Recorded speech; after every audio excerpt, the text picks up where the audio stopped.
Welcome back to the Real Estate Rockstars podcast. Here's what to expect to learn in today's show. The best way to get your foot in the door with the ultra luxury consumer base, a special guest to consider bringing to all of your luxury open houses. I did not see this one coming. How to comp $70 million homes, how long it takes to sell a $70 million home, and stick around to the end to talk about financing a $70 million home. Today's guest is Michael Altneu. He is the vice president of the Coldwell Banker Global Luxury program. And almost as importantly, he's a fellow Swiftie. Michael has been in the world of real estate for over 17 years, spanning across almost every facet of our industry, from the development side of the house, brokerage, public relations, and now he oversees the luxury department of Coldwell Banker, where agents conducted almost 40,000 transactions priced at $1 million or more in 2023. And that equates to over $200 million in luxury sales every single day that year. In other news, the 2025 Real Estate Rockstars Mastermind is almost sold out. Guys, it is the event of the year. It's capped small, 100 attendees max, and you leave with real relationships, lifelong friends. It is magical. So snag your slot today before they sell out. DM me on Instagram at The Shelby Show if you want my perspective on what the event is like in more detail, or check out the show notes to register today. Rockstars, please welcome Michael Altneu.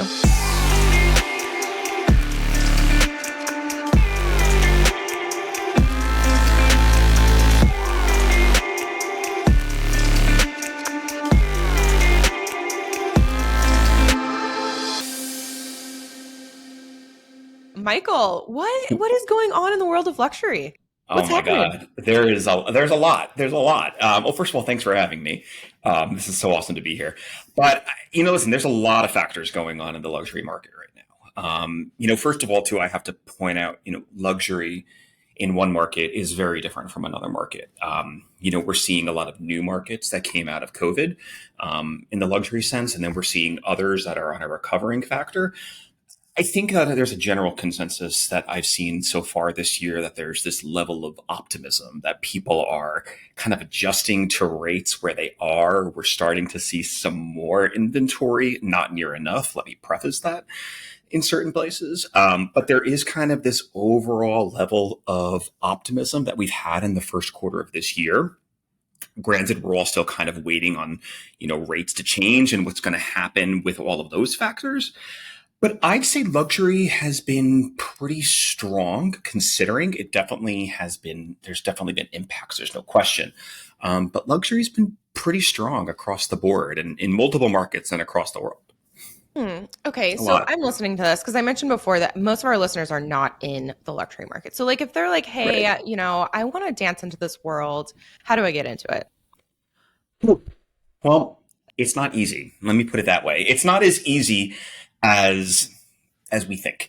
I always tell people that if they want to break into this world, is that they have to be the best at what they do. They have to be the one that knows every single comp. They go to every open house. They're in the room with all the luxury agents who are transacting in that sector and say, what are they doing?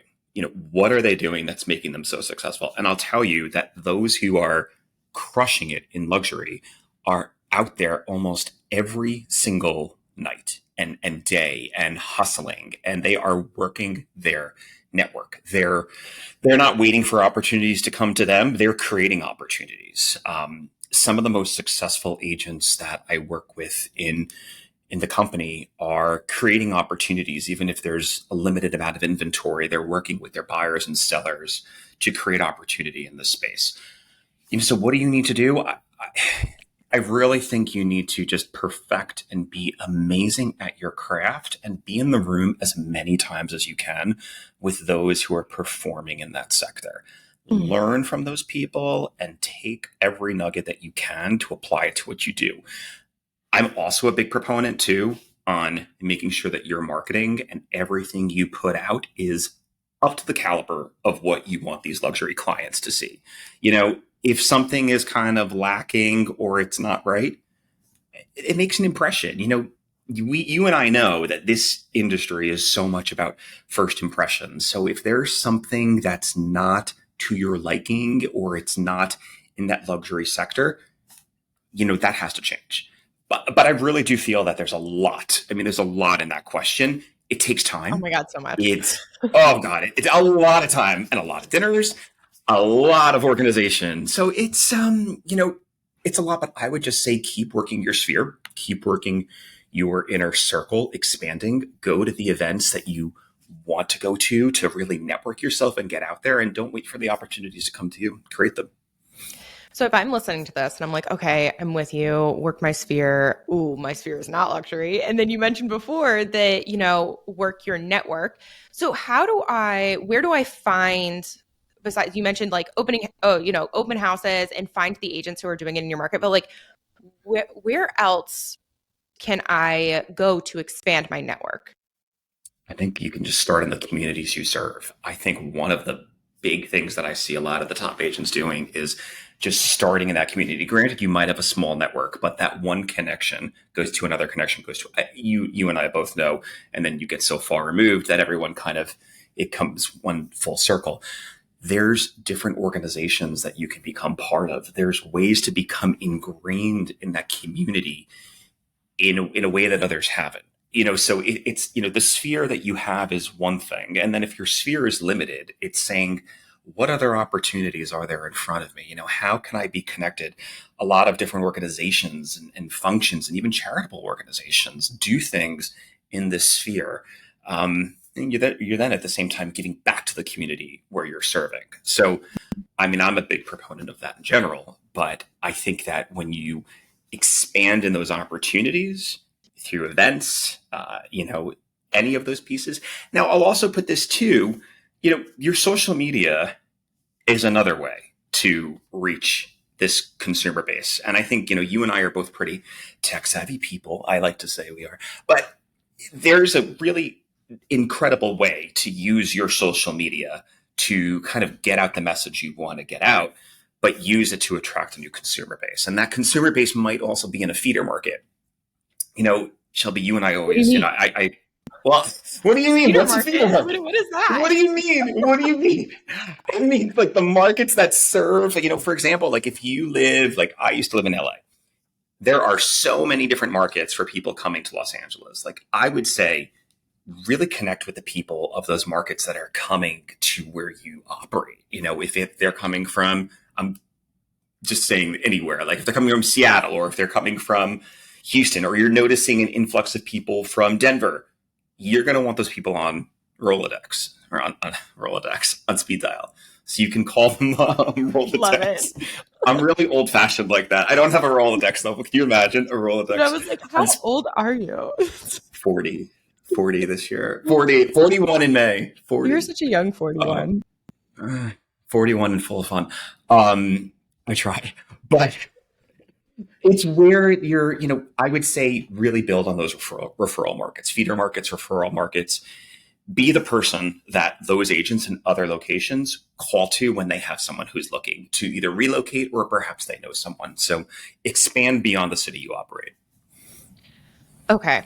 I'm going to loop back real quick to the networks. Then I want to touch on marketing and go deeper into that. But on these networks, So I have in my brain that like luxury clientele hang out only at like the country clubs or like golf courses or like you said, charities, like full length black tie charity, like the How to Lose a Guy in 10 Days, do you know what I'm talking about? Yes. Of course I do. That's what I have in my. Is that what, where I need to be going, or is that just like this thing in my head? I think they go to those places, but I also think at the same time, it's like, I mean, you run into them at the supermarket. I mean, you run into them everywhere doing what you do. You're at the mall, you're shopping. And sorry, I'm from New Jersey, so you hear that New Jersey accent come out a little bit. But it's everywhere, and that luxury consumer too, don't think it's just, one person that operates at, country clubs and private organizations and such. There's so much new wealth that has spawned and different generations. I mean, we look at Gen X, Gen Z, there's so many different Taylor Swift. That's right. Oh my, I'm a big Swiftie. I'm a Me big Swiftie. too. Same. Big Swiftie. Big Swiftie. Big Swiftie. Went to her show in LA. Best show I've ever been to. Dude, I'm so jealous. It's amazing. I didn't have a voice for a week after, but Worth it was it. great. Yeah. Yeah, worth it. It was worth it. And I'll go to it again if I can. Who knows? There's more of it. I just wanted to tour forever.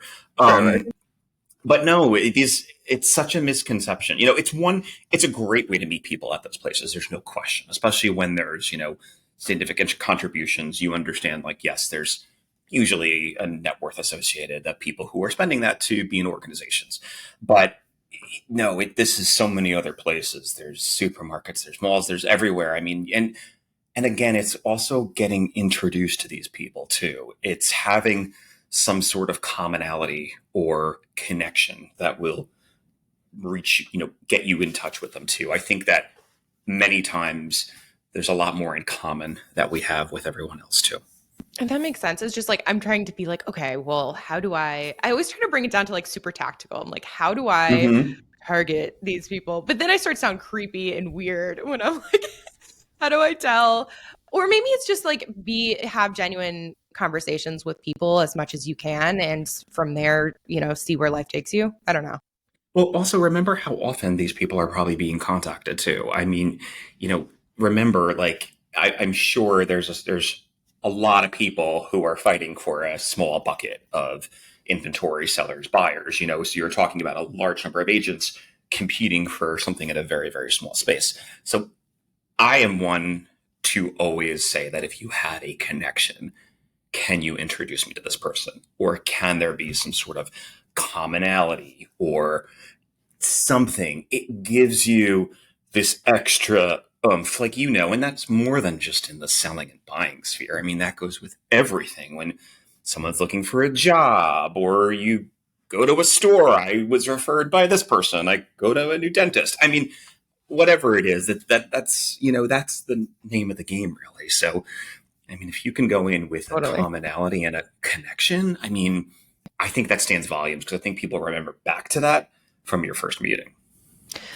Totally agree. And I just thought of something that I think might be helpful for me, if not listeners as well, is defining luxury. Because we just I jumped in with like, oh, what's going on? And it's like, but what is there like an industry norm of over this price point or something? Do you know? Where, with me and my role at Coldwell Banker, we look at luxury in the top 10%, 5 to 10% of any particular market by price point. But you and I both know, I mean, we operate globally. What is in one location, perhaps 600,000 as their luxury top 10%, could be very different in New York, Miami, and Los Angeles. So it's really, that's the unique thing of what we do too. And, in my role as well, luxury is not just one price point, it's multiple price points. It's usually a set percentage, but, we have to do things, and I have to do things that kind of speak to the gamut of multiple people, and that multiple agents can use across a variety of price points and spectrums, and in turn have their clients resonate with that. So it's fascinating. I think that's probably one of the best parts of my job too, by the way. I love being able to think of solutions that work in a multitude of factors and then boil up to one main thing. I'm always happy to hear how people are using those things too. But yeah, it's so subjective. It's not, it's not one particular price. And what's in one region also too, there might be a style of home, a style of living that's different. You and I know, I mean, like, if you're in Napa compared to a city, it's the beauty of luxury real estate. Okay. Earlier, when we were talking about networking and really like getting your foot in the door, you mentioned how the connection is the best way. And I do feel like that is across the board, whether luxury or not. Having that warm handover is so powerful. But you also mentioned social media. So could you expand on how people could use social media to reach that consumer base?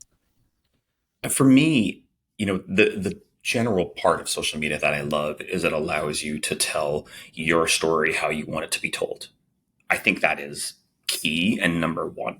I think social media allows you to put out the message you want, how you want it, and when you want. So those who really use social to their benefit have a calendar and a set strategy. They're engaging their consumer base. I think you'll agree with me too that it's not necessarily about the quantity of followers, but more about the quality of people following you. And then for the ability, for your reels, your posts, I'm using Instagram as an example, to resonate and go beyond just your normal audience. The ability for something to be seen by others in another market, to me, is crucial. But also, are you putting out content that's relevant and that would want to be seen?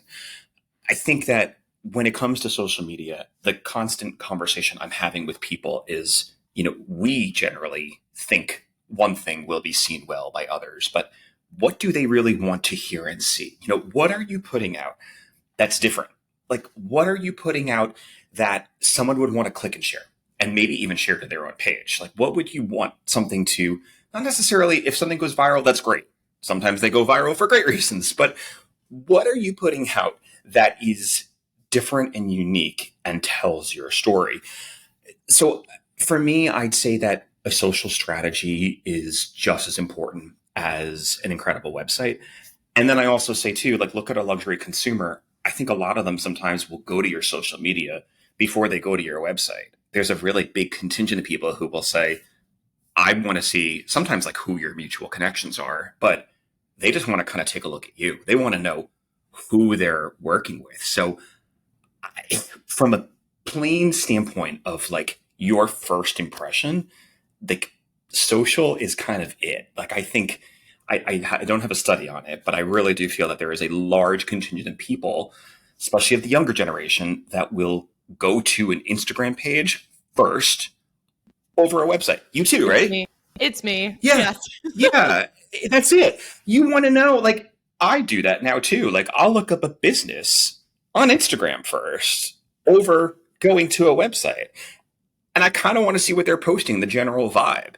Then I dig a little deeper. But you want them to dig a little bit deeper. You want them to kind of scroll through the top 9 posts. So, I mean, I think there's a multitude of factors, but it's only becoming bigger. It's only becoming more impactful. But it's an incredible way to kind of do what you do and to also prove your value. It's an incredible, this light went off in here. I can fix that in a second.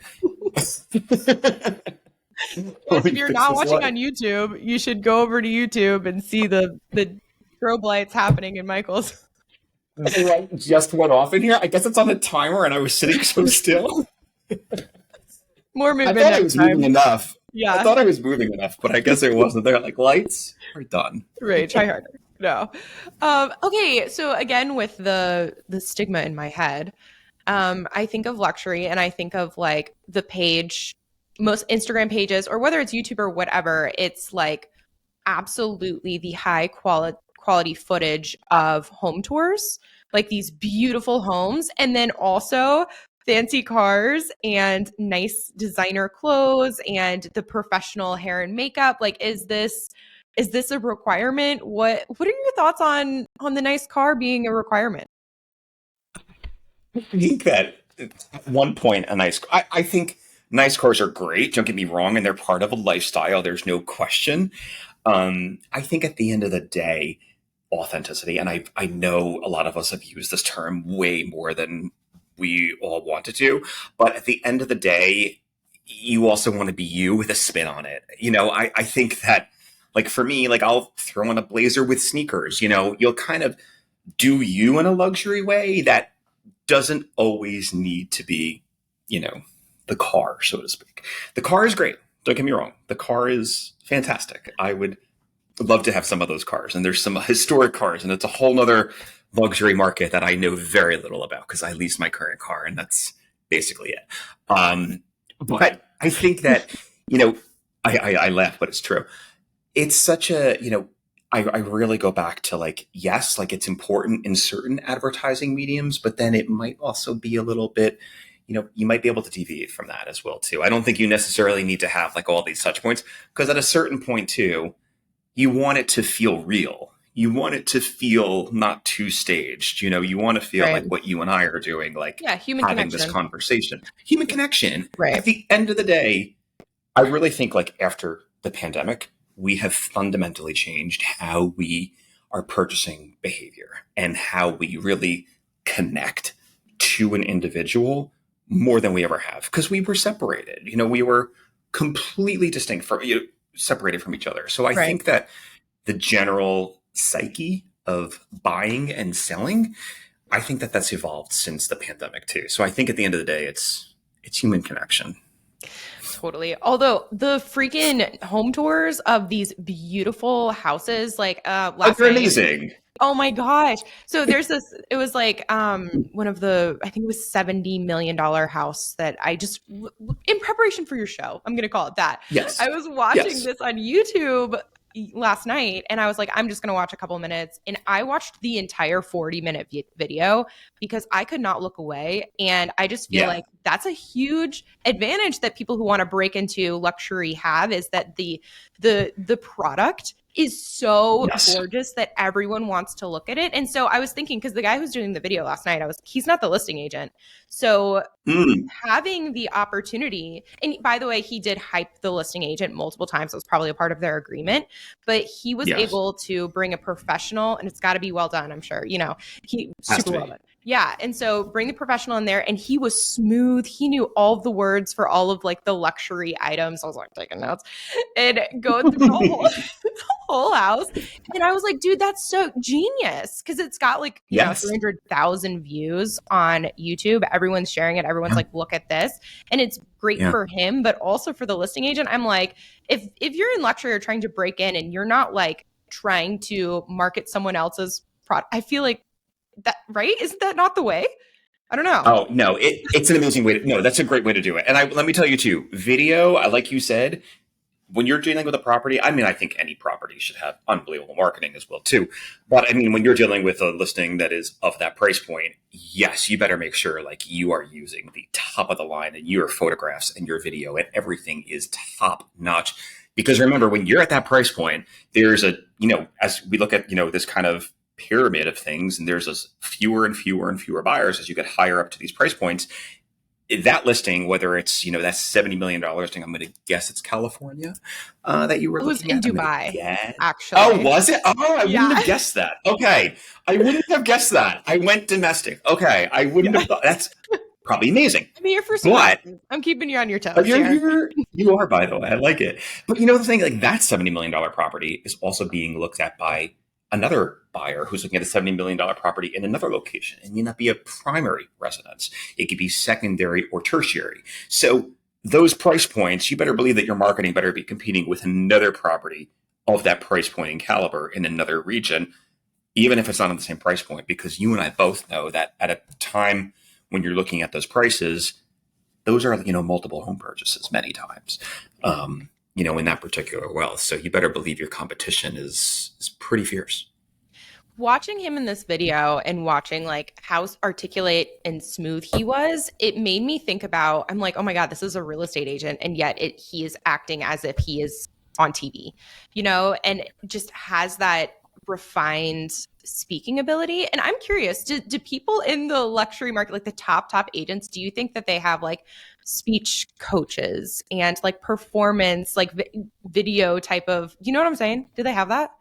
They work with they get comfortable. A lot of the ones I know work with some amazing videographers that really kind of know them and they're very comfortable with. I think when you're recording video, you really want to work with someone who knows you and who could say, you know what, cut this one more time, do it again, say it a little bit differently. Don't do that. Don't do that. Walk back over in frame. So I think they have their people that they work with that they know puts out exceptional work. I think that I think it's important to kind of have those people that will amplify what you do, and also make you feel comfortable at it too. Because like when you record these things, if you come across kind of really, frozen or in one, view frame, you want that I wouldn't to have come kept across watching. right? I That's would have it. stopped. They're engaging. Yeah. They're engaging, and really like credit to like the video teams who work on a lot of these pieces. So I mean, a lot of the top agents I know too, they work with a lot of people, and they also have great editors as well too, who edit and cut and slice. And Right. And they put I money mean, listen, into it as yeah, well. they put money into it. Yeah. And listen, also at the same time too, they cut them down to an appropriate size, because I often talk to people like, we don't have much of an attention span before we kind of scroll to the next thing. Mm-hmm. So you better be, I read something, you have to capture attention from people in like a few seconds. So, you better believe that those video people are working to capture your footage from your potential consumer quickly. Otherwise, they're going to swipe up to the next thing. Swipe up, swipe down, swipe left, right, whichever direction. Done. Yes. Okay. Another thought, open houses. So I have never been to a luxury open house. Are they lavish? Do we have charcuterie? Do we have wine? Like, how do you make an excellent luxury open house? What does that look like? I think it depends when it's like, they sometimes, if you have a luxury event, I think a lot of times what I've seen a lot of agents do is if they have like a kind of an exclusive event, they have a kind of an exclusive gathering for some agents in their market, and there's wine and such, and definitely a charcuterie board. I said it correctly. There could be some wonderful things done. And I actually love that part of it, because I think when you're kind of wining and dining people and you're kind of taking care of the agent community, but also even your consumers as well too, I think the fun part that I've seen on some open houses on some exceptional properties is when there's almost been like a partnership. They brought in this chef from here, and, you get new people to come to look at the chef while looking at the house. There's fun ways to do it. So I'd say yes, like wine and charcuterie are great. But at the end of the day, I think when you have that incredible backdrop, I think opening up your marketing opportunities and partnership possibilities with that. I know that's different from a typical open house. Like, let me caveat that, like, typical open houses do not have partnerships and such. But when they do, it's exceptional. And a luxury open house is very much kind of like, your other ones. I think that, people are in there to see the property, and they want to feel that they have the time. There's privacy. There's, especially at certain price points, certain price points won't do open houses as well too. So I think it kind of depends on the buyer. With this, and maybe they don't call them open houses, maybe they're closed houses, because you said exclusive and all that stuff. Because I feel like I know that if there was a luxury, like a beautiful home that I always wanted to know what the inside looked like, and they had an open house, I'd be like calling my mom, my 6 best friends, like, we're rolling up. I'm bringing a lunchbox that packs some, the charcuterie, the extras to take home with me. So like a goodie bag. So are they like, is there like is there like an exclusive invite list, or I don't know. I think it depends. I think it also depends on the seller too. I think certain sellers will say, they want to qualify people who come through the house and not even have open houses because of that. And I'm lucky, in my role, I get to see some unbelievable properties, but I realize like it may not be available to the general public, especially when you're talking about the unbelievably high price point ones that, perhaps there's a notable figure that lives there. Everyone wants to say they've gone through so-and-so's house and taken a picture and, and all that. So I think there's a level of privacy and distinction. So yeah, so when you get to certain price points there, it's generally not open houses, and they're kind of qualified buyers and vetted prior to any tours. But I also think it's for the privacy at the same time of those people going through the property as much as it is those who are selling it. So that there's, and you're still going through someone's house where they're still living many times. Granted, it could be staged and stuff, but, there's still it's a level of distinction, a level of privacy that has to be maintained. And I think that's one of the reasons, one of the things that you have to do at that upper level. Sure, it's like, don't go in that drawer. Don't go in that drawer. Don't touch it. Don't touch it. Don't touch it, Shelby. Okay. Don't touch it. I want to, but I won't. Even though it says open me, don't touch it. Okay. Michael, if a home, let's say the $70 million home that I watched the YouTube video on last night, there's not that many buyers. So how does that work? Like, I guess the managing expectation, it's not like, average days on market for the $70 million house is like, you don't have that. I don't know. Do you have any insight on like managing expectations and or what agents can do to try to move it faster than maybe like what years? How long? I don't know. It's a great question. And I think it depends on the location. It depends on the property. It depends on the price point. I think when you get up into those ultra high end properties, you sometimes get down to a handful of people who will be able to purchase just be able to purchase it, not even necessarily get through the door or, get them in for an event or whatnot, but just purchase it. So, you know, you're talking about like this. I bring up this triangle, like as you keep getting up, it's not only the number of homes, but also the number of buyers. So, I think price is a big component of it too. I think that, when it comes down to it, the ultra high net worth individuals are not obsolete from all of our economic shifts and such. I think that they're feeling things just as much. I think they search for opportunity. I think that what listing agents really do incredibly well is that they create this sense of opportunity and this kind of rarity of a property that's being offered. So I think if you take a property that's kind of this once in a lifetime and it's priced that way because it is this jewel of a property, those are sometimes added to a collection of properties that others want to have because it is so rare. And almost that buyer knows too, if I needed to ever sell that as well too, it's kind of seen as one of a kind. So I really think it depends. I think there's not like this magic bucket to say like this will sell this. I think days on market, you can't really judge it when it gets to some of those price points because some of them have aspirational pricing. Some of them have more realistic pricing. So I think that the days on market factor tends to be less because also there's just fewer buyers, there's fewer people to get to it.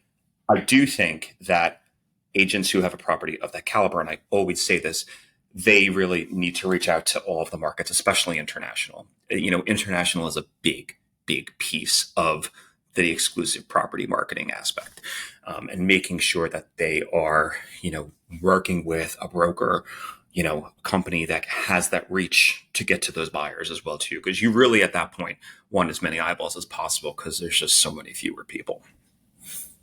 Oh my gosh. Okay. Speaking of the jewel of the property and back to my Mm. YouTube video from last night, they had these 1600, it was either 1600 or 1300-year-old trees that they had imported to Dubai and planted like in multiple places throughout the property. And I was like, whoa, that is so cool. So unique. I didn't even know trees were that old. And so I kind of get what you're saying about the wow factor, the jewel. Like, that's cool.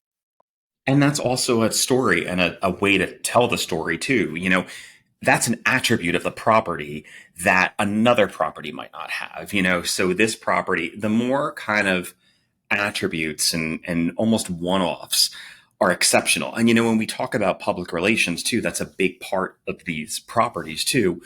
You want to reach that person. And if it's like you said, I did, by the way, I did not know trees could live for 1600 years either. Same. So I did not know that.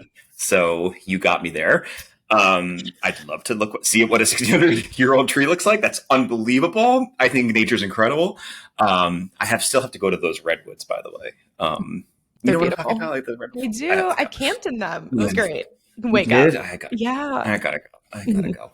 We'll go. I need to, I need to go to that. But all those different pieces are great for public relations too. I think we're always looking for a new spin sometimes and new ways to keep things fresh. That's when you look at something that's, apart from appliances and fixtures and is more about kind of bringing in the outdoor elements in. That's incredible. I mean, look at indoor outdoor living and the whole thing around that. I think that's huge. That's a brilliant idea. You have to send me these trees, by the way. You know what? I'll Like. send you the link to the video. Let me write that down. I'm gonna Yeah, you have to send me the link to that. You can check it out. I didn't know that. I clearly didn't listen in biology class. Yeah. D minus. So a couple more follow-on questions with this example though, the $70 million. Like, how do you even comp it? Like, are the agents just like, what do you want to sell it for? Okay, yeah, it's worth that much, sure. Or, you know what I mean? I think many times it's a meeting of the minds between what the buyer is expecting and what's kind of feasible. I think if you're in a market, if you're in a single family housing market, it's much more difficult to comp like you were, let's say, in an ultra tall building on West 57th Street on Billionaires Row in New York City. Those are buildings where, you almost have, you can use the price per square foot in your building, and you could use the comps below you and above you to kind of justify whether it be penthouse pricing or a premium on certain units with certain features.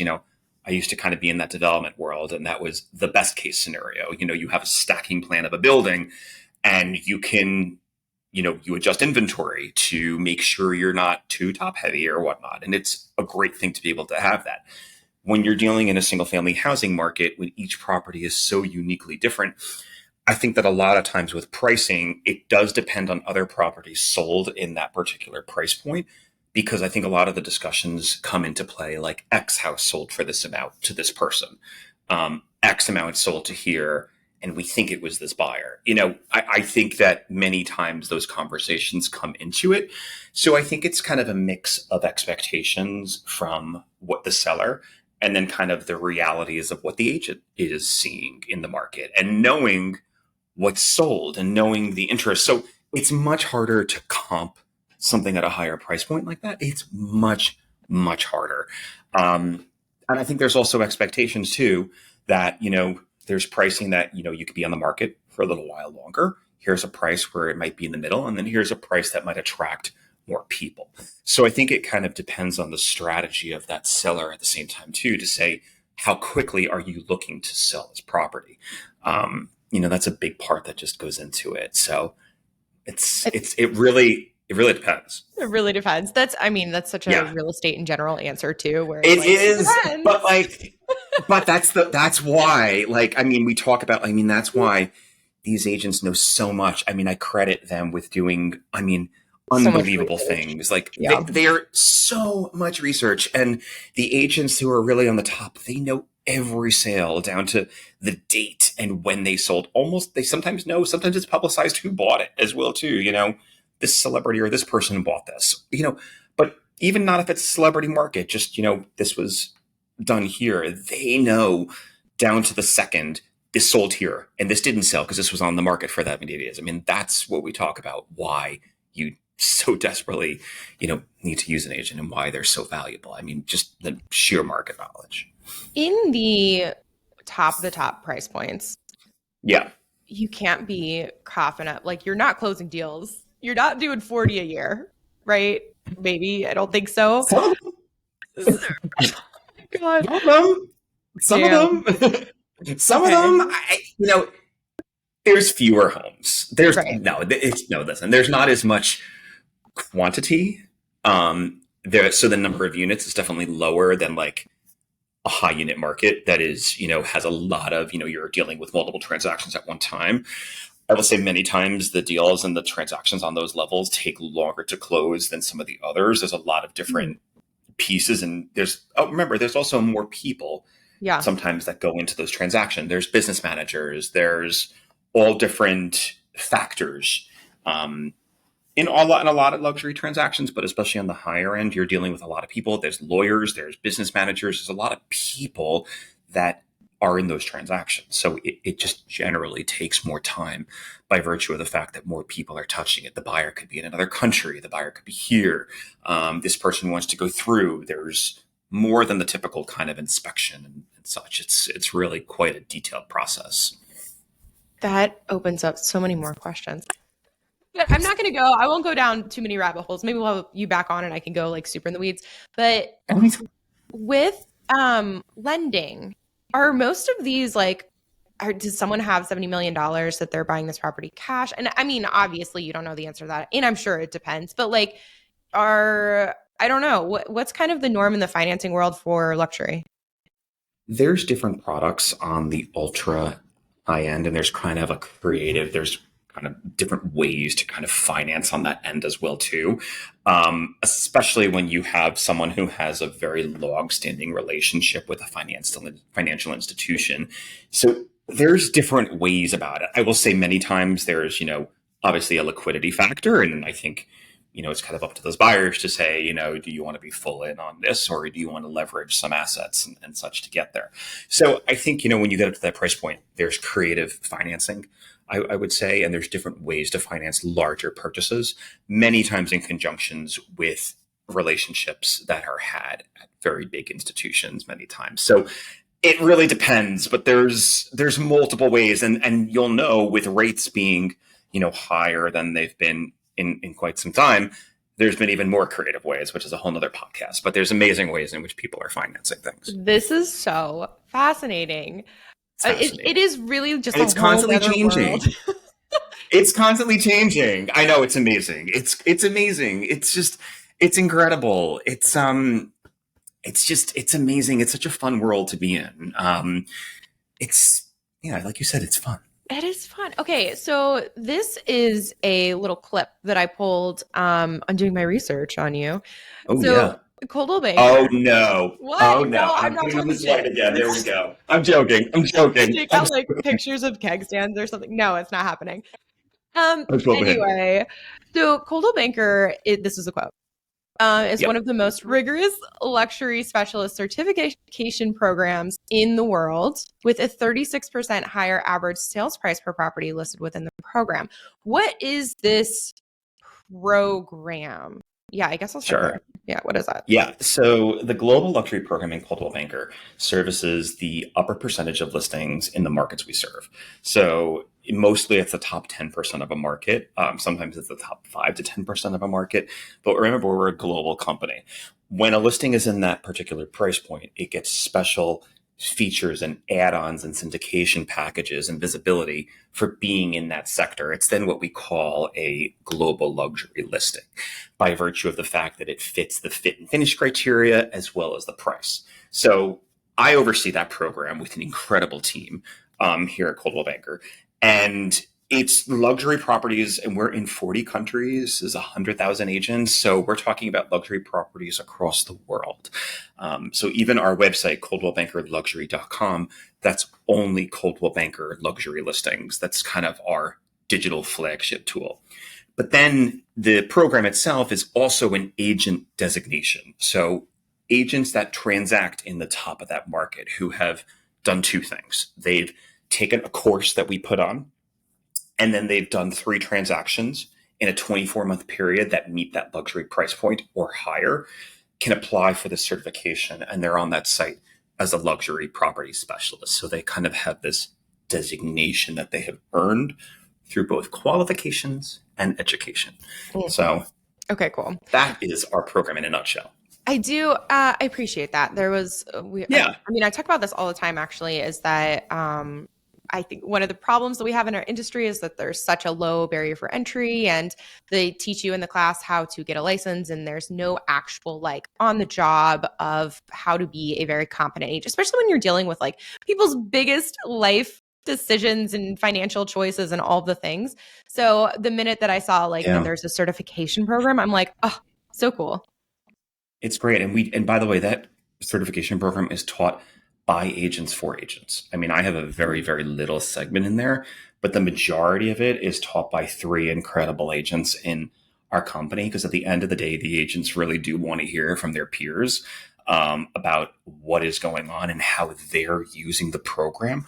So I think that's one of the best parts of it. Forget this light. It keeps going off. I still have light in here. I still have light. I don't know what's going on in here. You can still see me. Yeah. You can still see me from outside there. But I think that's one of the best parts of this program, is how so many different agents can take advantage of it. But also, like we said earlier, it's not price point specific. It is, what's luxury in one market isn't necessarily, the same price point in another. So we're fortunate in that sense that we're able to, to obviously have a program that speaks to luxury across a multitude of regions. Michael, what did we not hit on today that you would like to touch on? What did we not hit on? How about how this light keeps turning off in this office? I'm joking. How I need to learn how to use a motion detector. No, I think we hit on a lot, but I think at the end of the day, it really comes down to, when we talk about luxury, it's the value you offer.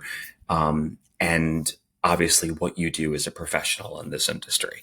The agents who have worked so hard to get where they are, they are a representation of themselves as well as the company. They work day in and day out to kind of always be that voice of reason. I like to call them that.